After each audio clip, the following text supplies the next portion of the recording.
Welcome to the next session in efficiency. Now hopefully you did your homework and you did your time grids, because it's going to be vitally important for this next lesson. So we're going to cover A, B, C, and D activities. As you heard Ken talk about the very first lesson of efficiency, you can't manipulate time. What you can do though is prioritize your time. So one of the things we need to find are all of the gray areas where you're actually wasting time, but somehow convincing yourself that what you're doing at that moment is important. So we're going to classify your activities. First of all, we're going to start down here. Actually, first what I want to do is I want to cover the quadrants. Right? This column is not urgent.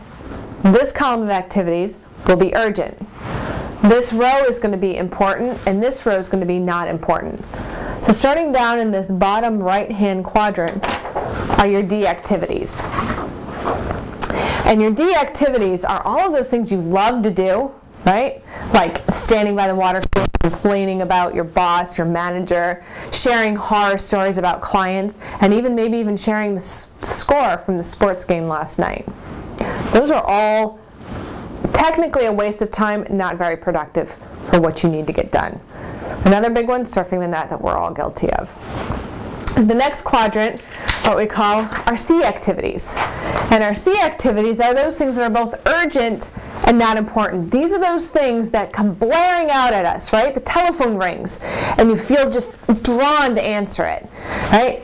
Email dings. You have to drop whatever you're doing and go check who just sent you an email. Probably just spam. FedEx guy, fax comes in, all of those critical things that grab your attention. Now moving up here are your B activities. You can think of these as the fires that go on through your day. And if you feel like you're constantly putting out fires, you're spending way too much time in this category. These are the urgent and important things. These are things you cannot ignore, but aren't necessarily productive for you or your business. This is an angry client calling, right? The angry client, he's upset because you never called him back, even though you promised last week, right? How about you're sitting there in a meeting and suddenly you feel this shooting pain down your arm. Everything goes numb. We'll call this a heart attack. And what are heart attacks happen from? Ignoring exercise, ignoring nutrition, and just letting your body go. Other things that fall into this category is dealing with compliance issues. Your manager calls you into his office because you did something wrong or you didn't do something at all. Your assistant quits. All of these things require your immediate attention, but don't do anything to further your business. Finally, the last category are those things that are not urgent and important. These are those things that you know you need to do, and you feel guilty for not doing them, but somehow you convince yourself that these other categories are much more important to spend your time. These are your client phone calls. Proactively calling your clients just to update them, let them know what's going on. It's working out, going to the gym, spending 30 minutes, an hour a day at the gym.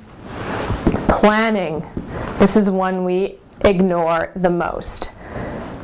In order to have a business by design, it requires planning, which is, setting your goals and then creating the plan to obtain them.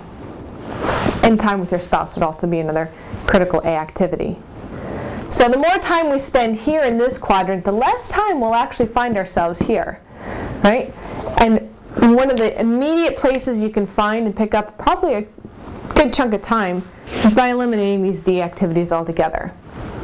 And with C activities, we're going to delegate these out. If you don't have an assistant, don't worry, you can actually delegate those to time. So the next step for you is to take your time grid that you completed and look at all of the activities that you had put down there and begin to categorize them in practice, noticing which activity belongs where.